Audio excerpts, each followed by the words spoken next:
Hi, welcome back to real life. And here is example number 3 of There's Still Hope. Now, before I begin, I would like to point something out.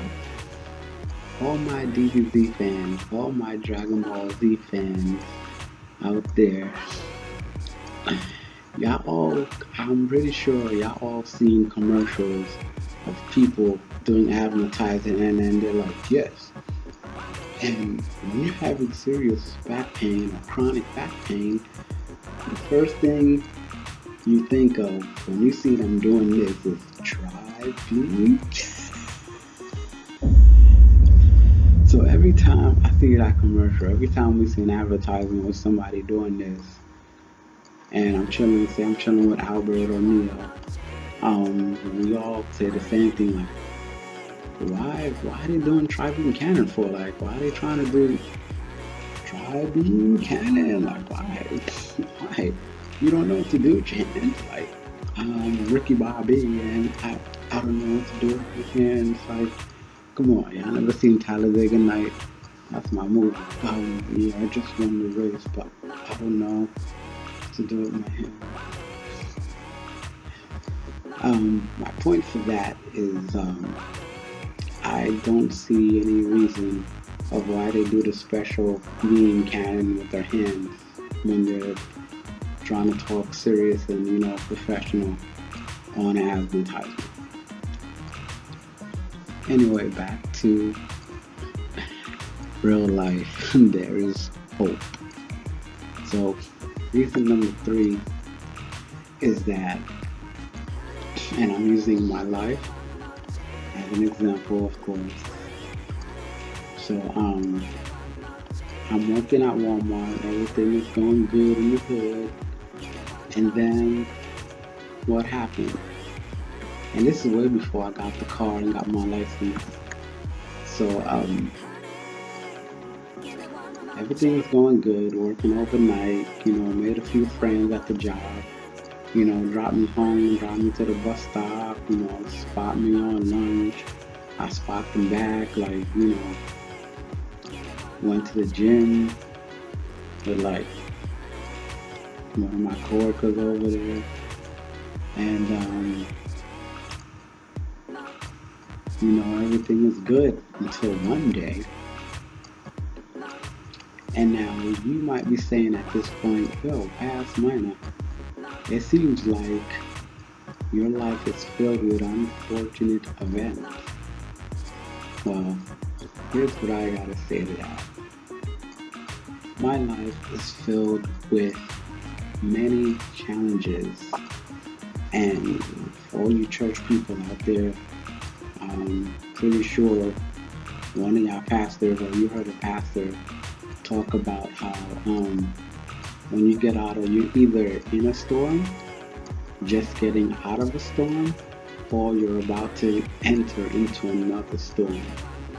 And the meaning of that is basically saying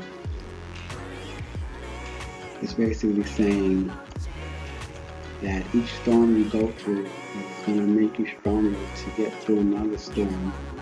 And the storm you was in, the previous storm you was in that somebody else is going through, you can help them out of it, much faster. You can help them, like you can be of a great help for them to get out of that storm because you was in it already. So you know how to get out of it. You're strong enough now to grab them and be like, I got you, and pull them back, pull them out of it, And it's just like your muscles, You work out, say you go to the gym, you start bench pressing, let's say you start bench pressing 65, right? Right, okay, man, 65 is heavy for you. And then 3 weeks later, now you go from 65 to either 75 or 80. And then weeks later, you go from 80 to 90. Next thing you know, you benching like 200, 205, 210, you benching. So your muscle is going through, you can kind of say like a storm or a process.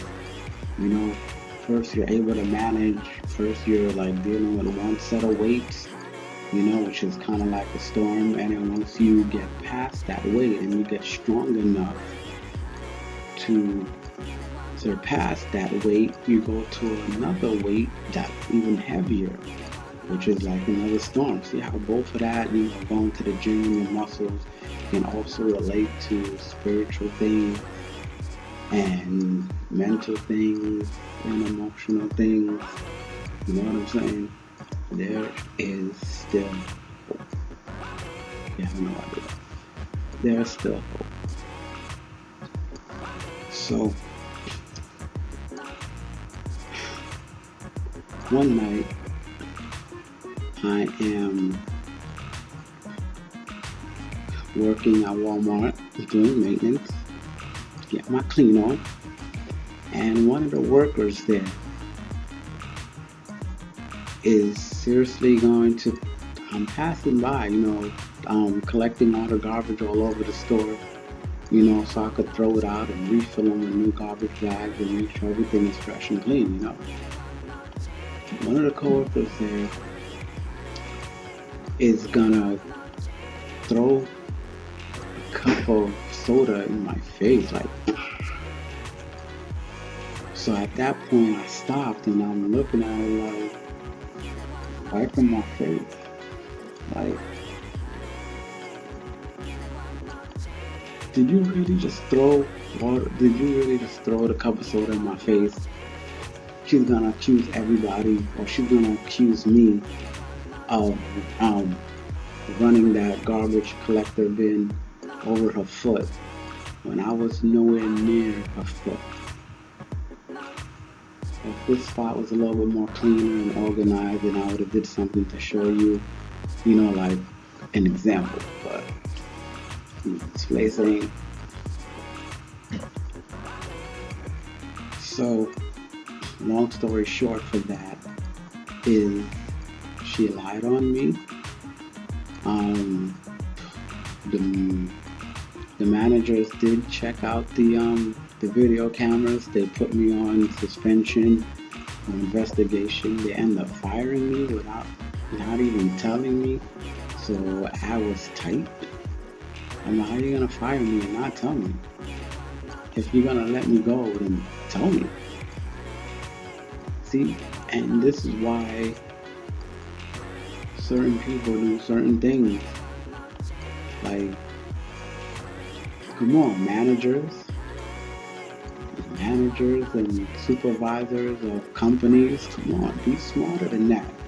Be real. If you're gonna let somebody go, then let them go and have a logical reason, to let them go. Don't just say, oh, I'm letting you go because you brought all your uniform to work, but you didn't bring your hat, and your hat is a part of your uniform, so I have to let you go because you didn't bring your hat. Stupid reason. It's a really stupid reason. And there's a lot of managers and supervisors out there that's stupid and retarded, and I don't know how on earth they got to be manager of that store or that company. Now, like I said, this is real life, and I am going to be real about everything, and I do apologize for getting on that subject, about the managers, but I'm not going to apologize for being real. So they end up firing me, and now I'm jobless, don't have a car. I'm in Florida where it's 300 degrees every day and drop down to 150 degrees at night.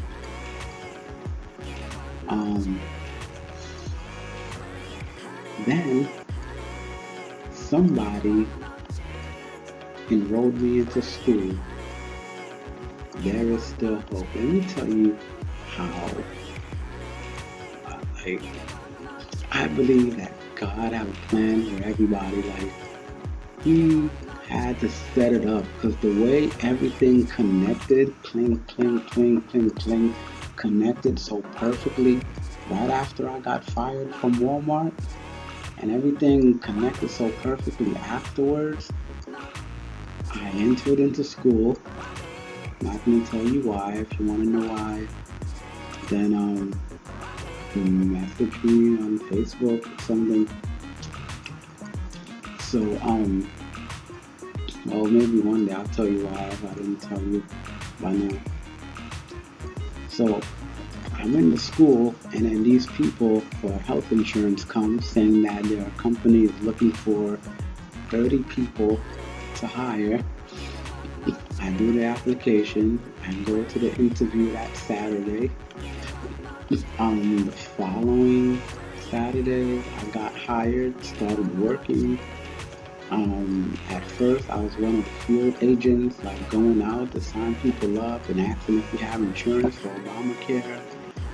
Next thing you know, um, they didn't want to let me go, so they decided to try me on the phone. I am, and this was told to me by one of my coworkers, my old coworkers, Miss Davis. She said that my customer service skills over the phone is so amazing. She believed that that's my calling, and I believe her because when I was working for that company, I brought in so many clients, customers, clients, whatever you want to call it. I brought in so many people to sign up for healthcare. I even I even went a little further by saying, hey, if you're having any trouble with Obamacare or your website or payments or whatever you're having trouble with concerning this, feel free to give me a call, and I will make sure it gets straightened out by talking to my boss, talking to my coworkers who have their license and professional and stuff. They was real good at their job, like really good at their job, very smart, very skillful, but my true skills, well, one of my true skills seems to lie in customer service, because I brought in so many people come in asking for me. There is hope. I started that job, right? That job paid more. I got more hours. I got more experience. I got to meet, new people. I got to build relationships with certain people, which is awesome because they're great people. I come into work one day, and this is true. This is real life. Like, my boss is gonna say to me, hey, I want you to go on a computer and find a driving school. I want you to get your license. I'm like, wait, for real? She said, yeah, I want you to get your license. I want you to start driving. I was like, wow, okay, thank you. Shout out to Lola. She was my boss,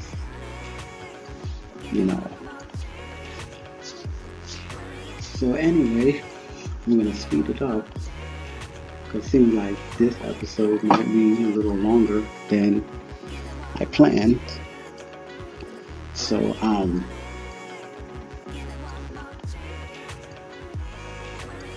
yeah, so I went, got my license. I actually ended up getting a car before I got my license, but I was still doing the driving school, taking the courses for that. I got my car, and then I got my license, which was backwards. But hey, whatever works. If you need to get a car first to motivate you and inspire you more to get your driver's license, then do it. Ain't nothing wrong with that. Got my license, got my car, got my license, and then something happened where I had to leave that job, and then I started driving, and I was, driving was awesome. I love driving. Ended up getting a job at Pizza Hut, and it was pretty awesome. I got into a few minor accidents. Um, just to clear, just to clear it up, people ran into me. I'm at a stop sign. I'm at a stoplight, a red light, and this minivan come plowing into the back of my car. I'm driving in an intersection when I have my Kia, and some dude is gonna make a left turn while my light was still green for me to go. Sent my car flying to the next thing. So that's a story for another time. Then I started working for Domino's and working for Pizza Hut and Domino's at the same time. There is still hope because when I got into that horrible accident with my Kia, there is a coworker of mine at Domino's who I call my sister because we have that brother-sister relationship, and the way that came about was just amazing. That's a story for another time.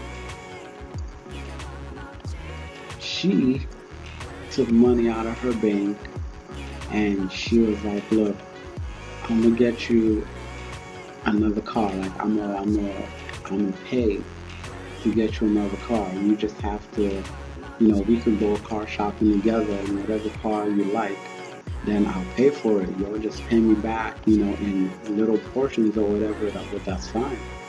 She's a real sister to me because she's like, I'm gonna buy you a car and you can pay me back, but you don't have to pay me back in full. I just want you to get back to work because I know how it is not to work. And I know you have bills to pay. I know you're a grown man and I know you have things to do. So for you not to work, not to be working due to the accident, and that these people don't want to let you work inside the store because your car is messed up, then that's wrong. So I'm going to get you another car so you can get back on your feet. That is a real sister to me. Okay, I'm not going to say her name, but she is a real sister to me. And the sad part is, my own blood sisters don't even treat me like that, like the way she treated me, like a brother, like family, like it was just amazing. It was just, so yeah, I call her my real sister because she is my sister. We're not blood, but that's my sister. Okay, we that cool, we that close, that she is my sister. There's no denying it. So if my sister called me talking about, yo Joe, you need to come back down here, it's time to pop off, then I'm gonna go back down there and it's time to pop off. If something pop off up here and I give her a call like, yo, I'm gonna need you to come up here, to go handle this with me. Pretty sure she'll be like, alright, just let me clear my schedule and I'll be up there. That's the type of relationship we got. Now, I do have respect for her boyfriend. Her boyfriend is mad cool. Like, mad cool. But we're not talking about that. She got me a car. There is still hope. She got me a car, I started driving again. Things started getting better and better and better. And my hope was restored. I came out of one storm and out of another. I'm sorry for this episode being so long, but it's been a while since I've done an episode, so we'll be right back.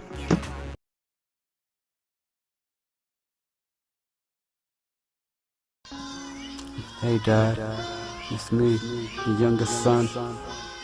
Mama's still hurting, and so am I.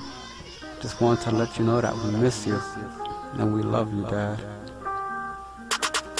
1 whole year just gone by, I still see the tears falling down her eyes. As I close my eyes, I see his face as I cry to the sky while you took my way. Should've took me and spared his life, spared those tears falling down her eyes, spared our hearts from breaking down. Tell me now, can you take me back into the past, to that day he made me laugh, to that time I made him smile? Yes, I know it's been a while. Father, can you hear me now? Your son is breaking down in tears, wishing you was here, really wishing you was here. Tell me, what am I supposed to do? Woke up the next morning, ghost you gone, biggest piece of my heart, biggest piece of my soul. Never in my life will I let you go. Mama told me that she loves you so, never in our hearts will we let you go. I still feel your love inside my soul, so many things that I need to say. Still remember like yesterday, as I stood, watch you lay. Big sis nearly jumped in the grave, mama cried blaming herself. Daddy, can you tell her that it's not her fault, that we lost the greatest superheroes that the world have ever seen? Hey mama,